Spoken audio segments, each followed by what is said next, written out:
Hello everyone, welcome to Chembusters. आज का हमारा टॉपिक है ट्रांजिशन एलिमेंट्स, जिसमें आज हम लोग सीखेंगे general properties of D block elements. ये पार्ट 1 वीडियो है इसकी, इसके साथ और भी ज़्यादा इसके वीडियोस आएंगे। So let's get started. हमारे जो ट्रांजिशन एलिमेंट्स होते हैं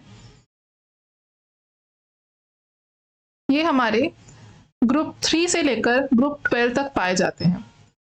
इस ब्रिज को हम लोग कहते हैं ट्रांजिशन एलिमेंट्स। ये होते हैं मेरे ट्रांजिशन एलिमेंट्स।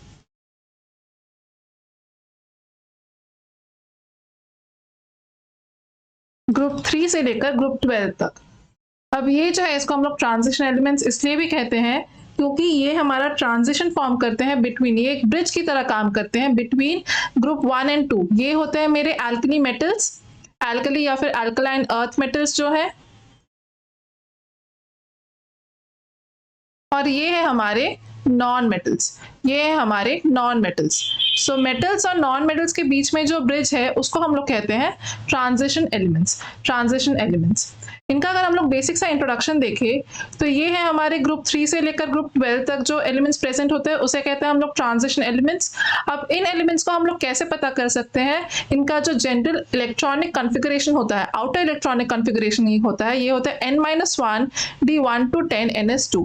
इनका जो जनरल कॉन्फ़िगरेशन होता है ये n-1 d1 से लेकर 10 और ns2। अब यहाँ पर अगर हम लोग देखें, पीरियडिक टेबल में वापस से आते हैं तो यहाँ मुझे देखेगा, हम लोग अगर यहाँ पर देखें ये 21 से लेकर 30 तक, ग्रुप 3 से लेकर 12, ये होते हैं हमारे ट्रांजिशन एलिमेंट्स। अब इसको याद करने के लिए एक बहुत ही अच्छी हम लोग ट्रिक हम लोग यहाँ पर देख सकते हैं। अगर मैं इसको इलेक्ट्रॉनिक कॉन्फ़िगरेशन और एलिमेंट्स को अगर मुझे याद करना है, हमें जनरली अगर डी ब्लॉक एलिमेंट्स अगर हम लोग पढ़ते हैं तो फिर हमें एटलीस्ट 30 तक के एलिमेंट्स याद होने चाहिए विद द इलेक्ट्रॉनिक कॉन्फ़िगरेशन, वहीं से क्वेश्चंस बनते हैं। तो अगर हम लोग देखें, इसको मैं इरेज कर देती हूँ, तो मेरा एटॉमिक नंबर है यहाँ पर 21, 22, 23, 24, 25, 26, 27, 28, 29 और ये 30। अब 21 होता है मेरा स्कैंडियम, फिर आता है टाइटेनियम, फिर वैनेडियम, फिर मेरा chromium, manganese, iron, cobalt, nickel, copper और जिंक। इसको अगर याद करना है with the electronic configuration, generally outer electronic configuration पूछते हैं, तो मैं सिर्फ डी और एस को कंसिडर करूंगी। तो ये होते हैं मेरे 3D ट्रांजिशन सीरीज। हम लोग अगर फर्स्ट ट्रांजिशन, ये होते हैं मेरे फर्स्ट ट्रांजिशन सीरीज। यहाँ पर अगर ये देखूं मैं, ये मेरे फर्स्ट ट्रांजिशन सीरीज है स्कैंडियम से लेकर जिंक तक। तो अगर उनके इलेक्ट्रॉनिक कॉन्फ़िगरेशन हम लोग देखें तो स्कैंडियम का आ जाएगा यहाँ पर 21 है, हमें लास्ट के जो यूनिट प्लेस में जो डिजिट है उनको हमें कंसिडर करना है। ये अगर 21 है तो इसका हो जाएगा मेरा 3d1 4s2, n की वैल्यू यहाँ पर है 4। नेक्स्ट अगर टाइटेनियम देखें तो 22 है तो ये हो जाएगा 3d2 4s2। 4s2 सब में कांस्टेंट रहेगा, 3 जो d है वही सिर्फ मेरा फिल होगा। यहाँ पर होगा 3d3 4s2, यहाँ पर ये 24 है तो यहाँ पर आ जाएगा 3d4 4s2। मैंगनीज है मेरा 25 इसलिए 3d5 4s2। आयरन मेरा 26 है इसलिए 3d6 4s2। कोबाल्ट 27 है तो 3d7 4s2। निकेल 28 है 3d8 4s2। कॉपर 29 है 3d9 4s2 और जिंक मेरा 30 है इसलिए 3d10। 0 है तो 0 की जगह 10 4s2। यहाँ पर हमने स्टेबल इलेक्ट्रॉनिक कॉन्फ़िगरेशंस नहीं कंसिडर किए हैं, जस्ट फॉर द मेमोराइजेशन। ये एक जनरल फॉर्मूला है या फिर जनरल सी हम लोग जनरल फॉर्म में इसको हम लोग ऐसे रिप्रेजेंट कर सकते हैं। अब यहाँ पर अगर ट्रांजिशन एलिमेंट्स की बात की जाए तो फिर ट्रांजिशन एलिमेंट्स को हम लोग कैसे बोल रहे हैं? यहाँ पर है they are characterised by the presence of incomplete d orbital configuration, मतलब इनके पास इनकम्प्लीट डी ऑर्बिटल्स होने चाहिए। अगर मैं इसको देखूं, जिंक को देखूं, तो जिंक में मेरा जो डी ऑर्बिटल है इट इज कंप्लीटली फिल्ड, ये मेरा कंप्लीटली फिल्ड है। तो ये मेरा कंप्लीटली फिल्ड हुआ। सिमिलरली अगर हम लोग हमारे पीरियडिक टेबल में देखें तो हमें पता है कि अगर ग्रुप्स अगर सेम है तो फिर इलेक्ट्रॉनिक कॉन्फ़िगरेशन भी सेम होगी। तो जिंक के नीचे अगर मैं दूसरे ट्रांजिशन एलिमेंट्स को देखूं,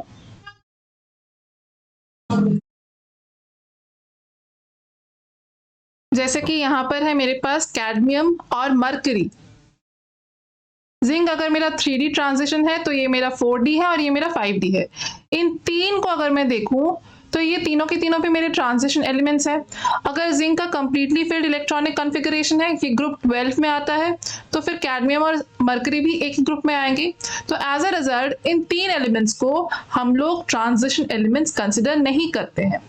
तो हम यहाँ पर क्या बोल सकते हैं, यहाँ पर मेरा रिजल्ट क्या आएगा कि अलॉन्ग विथ जिंक के साथ कैडमियम और मरकरी, इन दोनों को भी हम लोग ट्रांजिशन एलिमेंट कंसिडर नहीं करते क्योंकि इनके पास completely filled D orbital configuration है।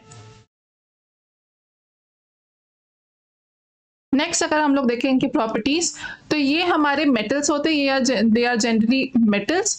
अगर मेटल्स है तो इनके पास मेटालिक कैरेक्टर्स होंगे जो जनरल मेटालिक कैरेक्टर है, जैसे दे आर लस्ट्रस, मैलेबल मतलब इनको हम लोग इनटू शीट्स में हम लोग बना सकते हैं। डक्टाइल होते हैं मतलब इनसे हम लोग हमारे वायर्स बना सकते हैं। अगर मेटल है तो फिर they are good conductors of electricity and heat, और इनके पास बहुत ज़्यादा टेंसाइल स्ट्रेंथ है, बहुत ज़्यादा इनके पास टेंसाइल स्ट्रेंथ है।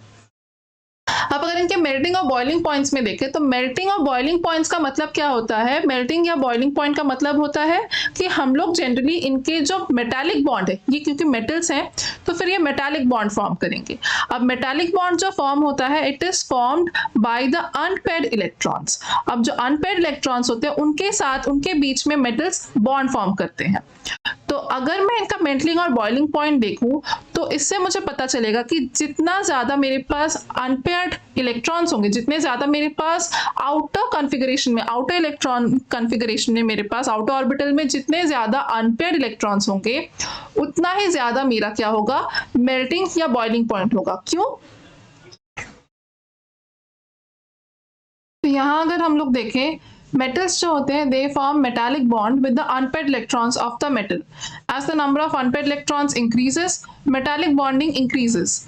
इसी वजह से ज्यादा एनर्जी चाहिए to break that bond and as a result जो हमारा मेल्टिंग पॉइंट है और बॉइलिंग पॉइंट है वो इंक्रीज करेगा। लेकिन यहाँ पर कुछ एक्सेप्शंस हमें दिखते हैं। वो क्या एक्सेप्शंस दिखते हैं? अगर मैं देखूँ यहाँ पर तो यहाँ पर मेरा टेक्नीशियम, फिर यहाँ पर आ जाता है मेरा रेनियम और यहाँ पर आ जाता है मैंगनीज। ये जो तीन एलिमेंट्स हैं ये तीनों के तीनों एलिमेंट्स हमारे एकदम सेंटर में आते हैं फॉर द ट्रांजिशन एलिमेंट। अगर यहाँ पर मैं देखूँ मैंगनीज, टेक्नीशियम और रेनियम, इनका जो एटॉमिक नंबर है मैंगनीज का है 25, तो ये एकदम सेंटर में आएगा।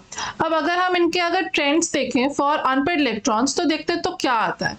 तो यहाँ पर अगर मैं देखूँ, यहाँ पर मेरे पास ये टेबल बना हुआ है, मुझे पता है जो मेरे डी ऑर्बिटल है, डी ऑर्बिटल में टोटल 10 इलेक्ट्रॉन आ सकते हैं और मेरे पास 5 ऑर्बिटल्स होते हैं यहाँ पर। तो अगर यहाँ पर इनको मैंने यहाँ पर 5 कॉलम्स में यहाँ पर अगर ऐसे मैंने डिवाइड कर दिया है तो स्कैंडियम के पास मेरे पास सिर्फ एक अनपेयर्ड इलेक्ट्रॉन होगा, टाइटेनियम के पास 2 ऐसे अनपेयर्ड इलेक्ट्रॉन होंगे, उसके बाद फिर वैनेडियम में 3, क्रोमियम में 4, मैंगनीज में 5। तो इस हिसाब से अगर मैं देखूं, मेरी जो डेफिनेशन बता रही है वो बता रही है कि जितने ज्यादा मेरे पास अनपेयर्ड इलेक्ट्रॉन्स होंगे उतनी ज्यादा मेरे पास मेटालिक बॉन्डिंग होगी और as a result melting point और बॉइलिंग पॉइंट सबसे ज्यादा होंगे। तो अगर यहाँ पर उसकी बात करें तो फिर मैंगनीज के पास सबसे ज्यादा अनपेयर्ड इलेक्ट्रॉन है, लेकिन यहाँ पर ट्रेंड जो बता रहा है मेरा वो बता रहा है कि मैंगनीज का जो है बॉइलिंग पॉइंट या मेल्टिंग पॉइंट ये दूसरों से बहुत ज्यादा कम है। लेकिन एक्सपेक्ट क्या करना चाहिए था? एक्सपेक्ट कुछ ऐसा करना चाहिए था, मैंगनीज का सबसे ज्यादा होना चाहिए था। अब ये जो एनॉमली है कि इसलिए दिखा रही है क्योंकि मैंगनीज के पास हाफ फिल्ड इलेक्ट्रॉनिक कॉन्फ़िगरेशन आ गया है। तो अगर मेरे पास हाफ फिल्ड इलेक्ट्रॉनिक कॉन्फ़िगरेशन आ गया है तो मैंगनीज जो है वो अपने आप में ही सफिशिएंट है टू रिमेन एज मैंगनीज। इसको मेल्टिंग पॉइंट की भी उतनी ज्यादा जरूरत है नहीं क्योंकि it is stable in 3D5 configuration. तो एज अ रिजल्ट ये मेटालिक बॉन्डिंग की जो टेंडेंसी है मैंगनीज की वो बहुत ज्यादा कम होगी compare to the other elements जिनके पास अनपेयर्ड इलेक्ट्रॉन्स हैं। तो क्योंकि ऐसा हो रहा है, यहाँ पर मैंगनीज के पास हाफ फील्ड स्टेबिलिटी है। यहाँ पर अगर मैं देखूं तो मैंगनीज के पास क्योंकि हाफ फील्ड स्टेबिलिटी है, इसीलिए इसका जो मेल्टिंग पॉइंट है ये कम हो जाता है। वापस से अगर हम लोग आयरन में आए तो आयरन में कितना है 3d6, तो यहाँ पर अब मेरे पास जो अनपेयर्ड इलेक्ट्रॉन्स है वो कम होने लगेंगे। फिर 3d7, 3d8, 3d9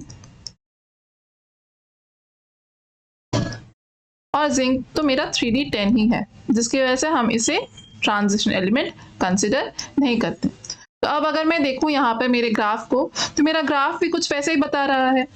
यहाँ पर क्या हो रहा है, स्कैंडियम के पास बहुत ज़्यादा कम है, तो इसलिए स्कैंडियम जो है उसके पास सिर्फ एक ही इलेक्ट्रॉन है, तो यहाँ पर स्कैंडियम यहाँ होगा। देन कम्स टाइटेनियम, फिर वैनेडियम और क्रोमियम का सबसे ज़्यादा है, इसके पास 4 अनपेयर्ड इलेक्ट्रॉन्स हैं। फिर मैंगनीज के पास क्योंकि हाफ फील्ड स्टेबिलिटी है, इसीलिए ये मैंगनीज जो है, मैंगनीज का जो मेल्टिंग पॉइंट है वो कम हो जाता है।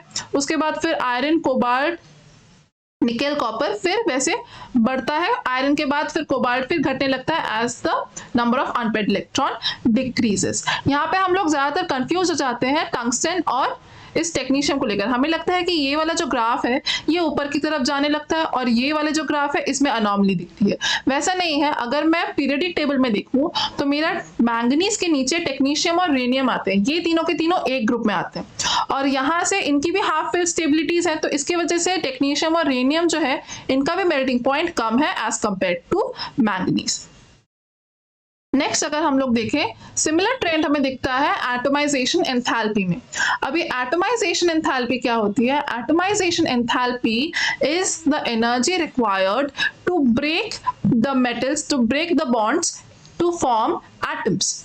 तो अगर मुझे कोई एक बॉन्ड तोड़कर मुझे 2 एटम्स अगर चाहिए, तो उसके लिए जो एनर्जी चाहिए उसे कहते हैं हम लोग एटमाइजेशन एंथैल्पी। तो ये है मेरी atomisation enthalpy. The energy required to break a bond to form atoms is called atomisation enthalpy. For example अगर मैं देखूं मेरे पास हाइड्रोजन मॉलिक्यूल है, उससे अगर मुझे 2 हाइड्रोजन के एटम्स लाने हैं तो मुझे जितनी एनर्जी मुझे देनी पड़ेगी उसे हम लोग कहेंगे एटमाइजेशन एंथैल्पी। ये भी सिमिलर ट्रेंड फॉलो करेगा। यहाँ पर अगर मैं ट्रांजिशन मेटल्स की बात करूं तो ये ट्रांजिशन मेटल्स मेरा मेटालिक बॉन्ड बना रहे हैं, तो मेटालिक बॉन्ड को तोड़ने के लिए जो एनर्जी चाहिए उसे हम लोग कहेंगे एटमाइजेशन एंथैल्पी। एटमाइजेशन एंथैल्पी और मेल्टिंग पॉइंट के ग्राफ की अगर बात करूं, ये दोनों सेम है। बेसिकली मेल्टिंग पॉइंट मेरा टेम्परेचर बता रहा है और ये जो एटमाइजेशन एंथैल्पी है it is talking about the energy. तो यहाँ पे भी सेम केस है कि यहाँ पर भी मैंगनीज की अगर मैं बात करूं, मैंगनीज, टेक्नीशियम और रेनियम, ये 3 जो है इनकी जो एटमाइजेशन एंथैल्पी है ये कम होगी कंपेयर टू अदर्स, बिकॉज इनके पास हाफ फील्ड इलेक्ट्रॉनिक कॉन्फ़िगरेशन है, डी इलेक्ट्रॉनिक कॉन्फ़िगरेशन है, तो ये अपने आप में ही स्टेबल रहेंगे। नेक्स्ट हम लोग आ जाते हैं, एक बहुत ही ज्यादा कॉमन फिनोमेना है और बहुत इंपॉर्टेंट है, जिसे कहते हैं हम लोग लैंथेनाइड कॉन्ट्रैक्शन। लैंथेनाइड कॉन्ट्रैक्शन जो है ये हमारा एसोसिएटेड है with the atomic and the ionic radii of the D block elements या फिर ट्रांजिशन मेटल्स। ये हमारा इस ग्राफ से हम लोग बहुत अच्छे से समझ पाएंगे। अगर मैं एटॉमिक या आयनिक रेडियाई की बात करूं, अगर मैं जनरल पीरियोडिक ट्रेंड्स की बात करूं, तो जितना ज्यादा मेरा एटॉमिक नंबर बढ़ेगा डाउन द ग्रुप, हम देखते हैं कि हमारा जो एटॉमिक रेडियाई या फिर आयनिक रेडियाई है इट इंक्रीजेस। तो यहाँ पर अगर ये है स्कैंडियम, टाइटेनियम, इस ग्राफ की अगर मैं बात करूं तो ये जो ब्लू लाइन है, ये ब्लू लाइन बताता है मेरा 3D ट्रांजिशन सीरीज को। उसके बाद आ जाता है हम लोग यहाँ पर ये ब्लैक लाइन है मेरा 4D ट्रांजिशन सीरीज, और ये जो रेड लाइन है ये है मेरा 5D ट्रांजिशन सीरीज। तो हम लोग 3 to 4 to 5 जा रहे हैं, मतलब डाउन द ग्रुप जा रहे हैं। तो हमारा क्या होना चाहिए था, हमारा जो एटॉमिक रेडियस है, atomic radius should increase, atomic radii should increase करना चाहिए था। अभी इंक्रीज तो कर भी रहा है। अगर हम लोग देखें 3D और 4D में तो एटॉमिक रेडियाई इज इंक्रीजिंग, लेकिन अगर हम लोग 4D और 5D की बात करें तो ये आपस में ऑलमोस्ट ओवरलैप कर रहे हैं। इसी फिनोमिनन को हम लोग कहते हैं लैंथेनाइड कॉन्ट्रैक्शन। अब ये किस वजह से हो रहा है? अगर मैं 3D से 4D की बात करूं तो इसमें कोई भी मेरे पास f ऑर्बिटल प्रेजेंट नहीं है, लेकिन अगर मैं 4D से 5D में जाती हूँ तो तब मेरे पास इलेक्ट्रॉनिक कॉन्फ़िगरेशन कुछ ऐसा आ जाता है। तब मेरे पास 4f 1 to 14, 5D 1 to 10, 6s 2, ये मेरा आउटर इलेक्ट्रॉनिक कॉन्फ़िगरेशन हो जाता है for 5D series. Configuration for 5D series.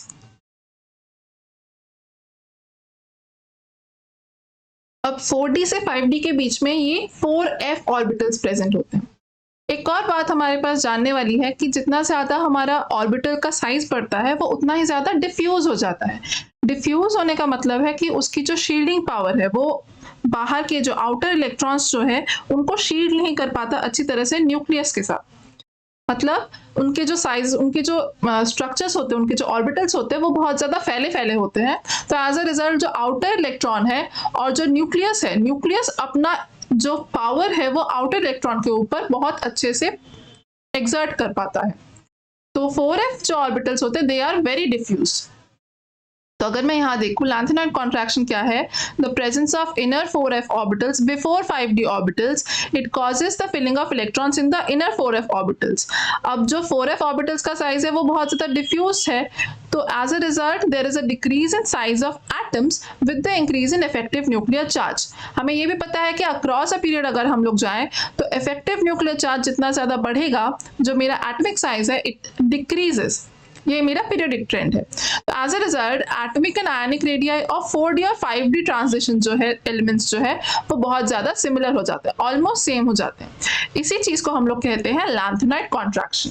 अब ये जो लैंथेनाइड कॉन्ट्रैक्शन है ये बहुत ज़्यादा ध्यान देने वाली बात है।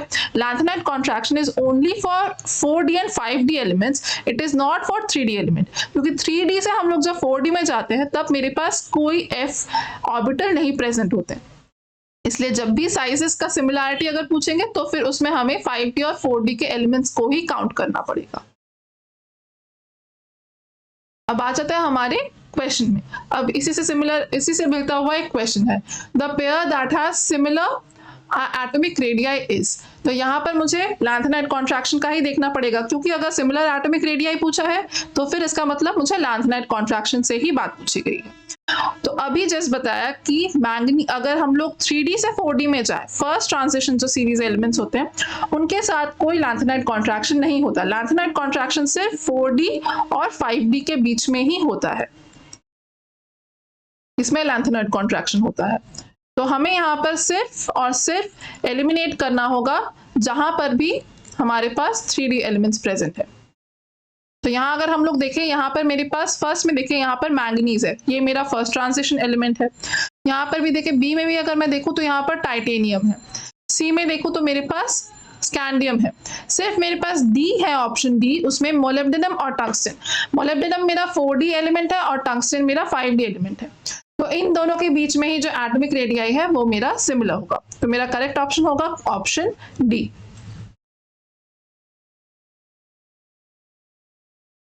आ जाता है हमारे नेक्स्ट क्वेश्चन पे, the effect of lanthanide contraction in the lanthanide series elements bye and large means. तो लैंथेनाइड सीरीज से लैंथेनाइड कॉन्ट्रैक्शन का मतलब पूछा है यहाँ पर। तो मतलब क्या है यहाँ पर, increase in atomic radii with the end decrease in ionic radii? नहीं, मेरा अगर लैंथेनाइड कॉन्ट्रैक्शन हो रहा है तो फिर atomic and ionic radii both decreases. तो यहाँ पर दोनों के दोनों ही डिक्रीज होंगे। तो यहाँ पर क्या है, decrease in both atomic and ionic radii. तो ये होगा मेरा करेक्ट ऑप्शन, ये होगा मेरा करेक्ट ऑप्शन।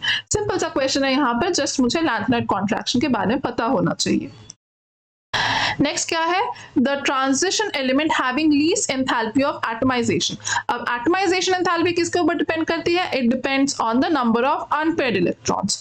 तो अगर मैं नंबर ऑफ अनपेयर्ड इलेक्ट्रॉन्स की बात करूं तो जिंक का मेरा एटॉमिक नंबर होता है 30, वैनेडियम होता है मेरा 23, आयरन होता है मेरा 26 और कॉपर होता है मेरा 29। तो अगर मैं यूनिट्स प्लेस को देखूं तो मुझे इलेक्ट्रॉनिक कॉन्फ़िगरेशन पता चलेगा। अगर 0 है तो फिर यहाँ पर हो जाएगा 3d10, 3 है तो फिर यहाँ पर हो जाएगा 3d3, 6 है तो फिर यहाँ पर हो जाएगा 3d6 और 9 है तो फिर यहाँ पर हो जाएगा 3d9। तो यहाँ पर नंबर ऑफ अनपेयर्ड इलेक्ट्रॉन्स अगर मैं देखूं, इसके पास हो जाएंगे 0, इसके पास हो जाएंगे मेरे पास 3, ये है 6 है तो फिर यहाँ पर हो जाएगा मेरे पास 4 और अगर 9 है तो फिर यहाँ पर सिर्फ 1 अनपेयर्ड इलेक्ट्रॉन। ये है मेरे अनपेयर्ड इलेक्ट्रॉन्स, ये है मेरे अनपेयर्ड इलेक्ट्रॉन्स। तो इस हिसाब से अगर मैं देखूं तो मेरा करेक्ट ऑप्शन कौन सा होना चाहिए? इस हिसाब से मेरा करेक्ट ऑप्शन होना चाहिए जिंक। तो सब जिंक में कर देंगे क्योंकि जिंक के पास तो कोई भी अनपेयर्ड इलेक्ट्रॉन नहीं है। लेकिन ये मेरा गलत हो जाएगा, जिंक मेरा यहाँ पर आंसर नहीं होगा, आंसर यहाँ पर होगा कॉपर। ये इसलिए होगा क्योंकि यहाँ पर स्पेसिफिकली बता दिया गया है कि ट्रांजिशन एलिमेंट, और हम 3 एलिमेंट्स को ट्रांजिशन एलिमेंट्स कंसिडर नहीं करते क्योंकि उनकी कंप्लीटली फिर डी इलेक्ट्रॉनिक कॉन्फ़िगरेशन होती है। और वो 3 एलिमेंट्स हैं मेरे जिंक, कैडमियम और मरकरी, जिंक, कैडमियम और मरकरी। ये 3 एलिमेंट्स हैं जिसको हम लोग ट्रांजिशन एलिमेंट कंसिडर नहीं करते। ट्रांजिशन एलिमेंट मतलब जिनके पास incompletely filled D orbital configuration है। तो उस हिसाब से कॉपर के पास सिर्फ 1 इलेक्ट्रॉन है, अनपेयर्ड इलेक्ट्रॉन, और इसी के पास होगी लीस्ट एंथैल्पी ऑफ एटमाइजेशन। ये बहुत ज्यादा ध्यान में रखना है। नेक्स्ट अगर मैं देखूं, how many unpaired electrons are present in nickel 2+। ये बहुत ही सिंपल सा क्वेश्चन है। अगर मैं निकेल की बात करूं तो निकेल का एटॉमिक नंबर होता है मेरा 28। तो अगर 28 है तो इसका मतलब इसका डी इलेक्ट्रॉनिक कॉन्फ़िगरेशन होगा मेरा 3d8 4s2। तो अगर 4s2 यहाँ पर निकेल 2+ की बात की गई है तो निकेल 2+ का मतलब सबसे पहले इलेक्ट्रॉन्स जाएंगे मेरे इस s ऑर्बिटल से, तो इसका बन जाएगा 3d8 4s0। तो निकेल 2+ का होता है मेरा 3d8 कॉन्फ़िगरेशन।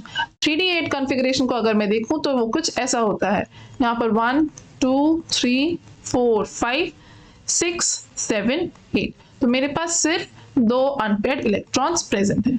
तो यहाँ पर कितना होगा आंसर मेरा? 2 अनपेयर्ड इलेक्ट्रॉन्स। ऑप्शन बी को हम लोग टिक कर देंगे। नेक्स्ट क्वेश्चन देखते हैं, which of the following is arranged in the order of increasing melting point.